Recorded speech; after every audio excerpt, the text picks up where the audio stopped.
Hello friend, welcome to my YouTube channel Jain bakery वाला। आज हम एसक्यूएल क्वेरी में देखेंगे कि हमने टेबल क्रिएट कैसे करना है। सबसे पहले हम देखते हैं कि टेबल को दो तरीके से क्या क्रिएट किया जा सकता है, एक फिजिकली और दूसरा यानी कि ना मैन यानी कि क्यूरी के थ्रू। सबसे पहले हमने देखते हैं जी, हमने यहाँ तक डेटाबेस तो क्रिएट की थी। अब हम यहाँ पे इससे नेक्स्ट स्टेप जो इसका वो क्यों यानी कि ना कि हम टेबल कैसे क्रिएट कर सकते हैं। सबसे पहले मैं आपको बताता चलूँ कि यानी कि ना हम दो टेबल क्रिएट करेंगे। नंबर वन इज़ हम फिजिकली, नंबर टू इज़ हम क्यूरी के थ्रू। सबसे पहले हम देखते हैं जी क्या है यानी कि सबसे पहले आपने क्या करना जी, आपने यहाँ पे डेटा यानी कि जो हमने क्रिएट सैम्पल यानी कि यूज़र डेटाबेस की थी, यूज़र डेटाबेस जो हमने सैम्पल मान के नाम से बनाई थी, उस पर क्लिक करना। उसके बाद उसके अंदर जो टेबल्स आ जाते हैं उसमें आ जाना। ये देखिए, उसमें आने के बाद यहाँ पे आपने न्यू टेबल पे क्लिक कर देना। ठीक हो गया। न्यू टेबल में हम यहाँ पे हम एक टेबल बनाते हैं जिसका नाम रखते हैं जी टेबल पर्सन रख लेते हैं। टेबल पर्सन, टेबल या शॉर्ट कर लेते हैं, बल्कि नहीं, टेबल पर्सन तो हम उसका यानी कि टेबल का नेम रखेंगे। हम उसके सबसे पहले हम उसके यानी कि ना वो डिफाइन करते हैं कि उसके कॉलम। ठीक हो गया। उसके अंदर सबसे पहले हमारे पास क्या आ जाता है, आईडी आ जाता है, आईडी। ठीक हो गया। आईडी की जो डेटा टाइप है वो हम इंट रख देते हैं, क्योंकि जो आईडी होता है हमेशा यानी कि ना वो यानी कि ना यूनिक होती है। ठीक हो गया। हर हम इसे नल नहीं करना चाहते। ठीक होगा। ये इसमें एवरी टाइम कोई ना कोई डाटा होगा और इस पर आपने राइट क्लिक करके आपने सेट प्राइमरी की भी लगा देना। ठीक हो गया। अब नीचे आ जाते हैं, आईडी के बाद आ जाते हैं नेम। ठीक हो गया, नेम। ठीक हो गया। इसमें वारचार यहाँ पे हम दे देते हैं 50। ठीक है, इसे भी हम नल नहीं करना चाहते। उसके बाद हम दे देते हैं ईमेल, ईमेल एन वारचार सॉरी 80, इसी भी हम नल नहीं देना चाह रहे। उसके बाद हम यहाँ पे दे देते हैं जेंडर आईडी। ठीक हो गया, जेंडर आईडी। ठीक हो गया, जेंडर आईडी। और इसकी हम यहाँ डेटा टाइप दे देते हैं जी इंट। ठीक हो गया। इंट यहाँ पे आ रहा जी, ये रहा, ये रहा जी इंट। ठीक हो गया। जेंडर आईडी में भी नल भी हो सकती है। ठीक हो गया। और अब हम यहाँ पे इसको जब सेव करेंगे, ये देखिए जी, अब इसका टेबल नेम मांग रहा है। यहाँ पे हम रख देते हैं टेबल TBL अंडरस्कोर पर्सन। ठीक हो गया, ये हमारा टेबल आ गया। ये तो हमने क्रिएट किया फिजिकली। और अब हम यहाँ पे इसे रिफ्रेश करेंगे, ये देखिए जी हमारा यहाँ पे टेबल ये शो भी हो रहा है। ठीक हो गया। इस पर राइट क्लिक करेंगे, ये इस पे कॉलम आ गया। यहाँ पे ये कॉलम आइडेंटिफाई कर रहे हैं कि हमने क्या क्या इनकी चीज़ें रखी हैं। लाइक हमने यहाँ पे आईडी को प्राइमरी की रखा है और इंट वैल्यू उसका नॉट नल रखा है। इस तरह नेम, ईमेल और जेंडर आईडी। ठीक हो गया। और अब मैं आपको एक दूसरा मेथड बताना चाह रहा हूँ कि हमने यानी कि ना उसमें यानी कि वो दूसरा यानी कि ना वो क्या क्यूरी के थ्रू कैसे क्रिएट करना है। ठीक हो गया। उसके लिए मैं आपको बताता हूँ, ये आप इधर आ गया। अच्छा, सबसे पहले मैं आपको बताता चलो, हमने कॉलम क्रिएट करना है इस सैंपल डेटाबेस में। अगर हम यहाँ पे कॉलम क्रिएट इसकी लगा देंगे कमांड, तो वो डेटाबेस मास्टर में हो जाएगा। हमने क्या करना जी, हमने सबसे पहले अपनी डेटाबेस जो हमारी यूज़र डिफाइंड डेटाबेस है, हमने उसके अंदर जाना। उसके लिए क्या करना जी, आपने सबसे पहले आपने यूज़ यूज़ लिखना है। उसके बाद अपनी डेटाबेस का नेम, हमारी डेटाबेस का नाम है सैंपल वन। ठीक हो गया। इसमें जाने के बाद आगे कर देना गो। ठीक हो गया। इतनी को आपने रन कर देना। ये क्योंकि यहाँ पे एरर दे रहा है, एरर का मतलब है जी यहाँ पे यूज सैंपल वन गो। ठीक हो गया। Sample SAMPLE sample one go. ठीक हो गया। यहाँ पे सिंटेक्स एरर गो। तो एक मिनट रुको, नीचे गो। ठीक हो गया। अब चेक करते हैं क्या करता है जी। ये देखिए इसने यहाँ पे पहले मास्टर शो हो रहा था, ठीक हो, यहाँ पे सैंपल वन हमारी डेटाबेस में। अब हम यहाँ पे जो भी क्वेरी लगाएंगे वो हमारी डेटाबेस के अंदर जाएगा।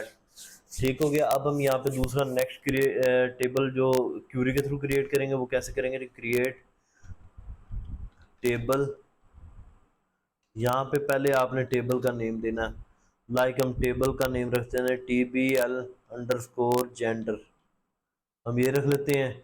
और उसके यानी कि ना उसके अंदर अब हमने यानी कि वो क्रिएट करना है। ठीक हो गया।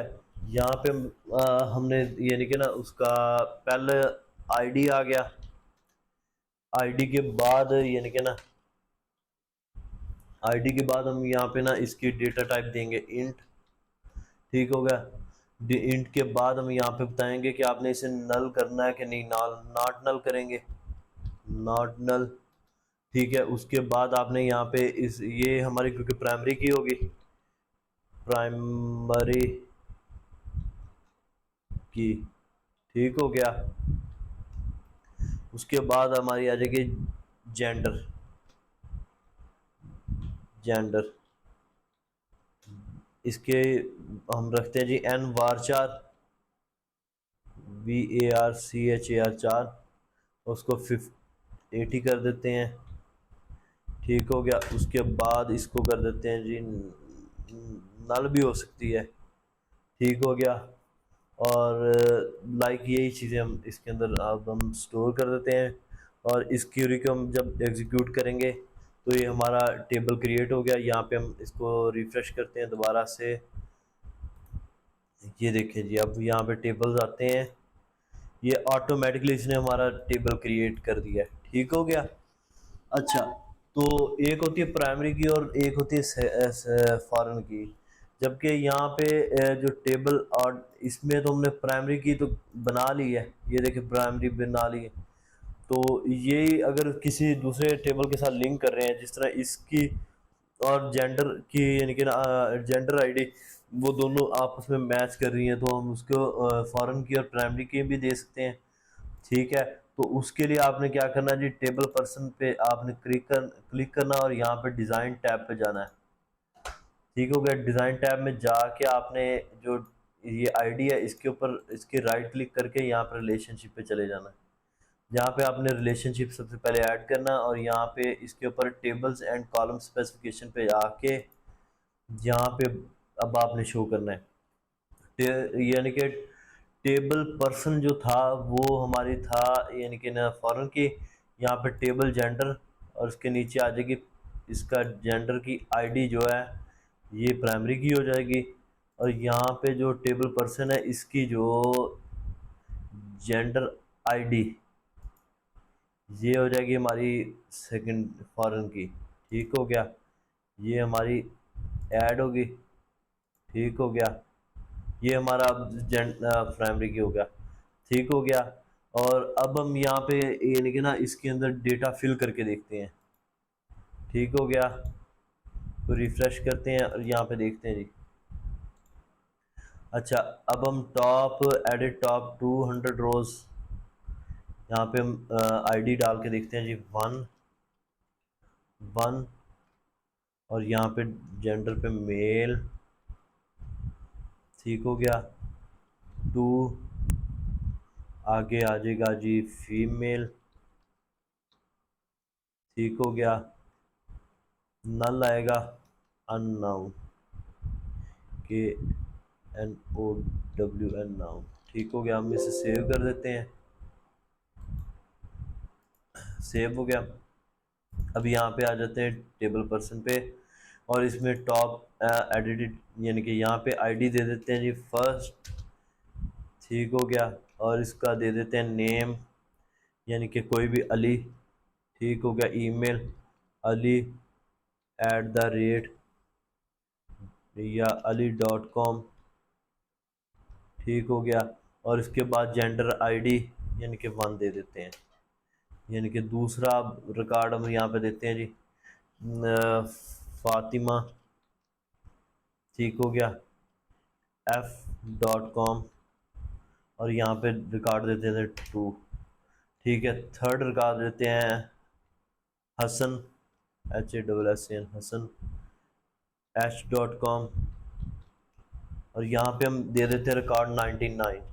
ये देखिए, जब जैसे ही हमने रिकॉर्ड 99 दिया तो इसने यानी कि ना यहाँ पे एरर से देना चाहिए था, दिया क्यों नहीं। ठीक हो गया।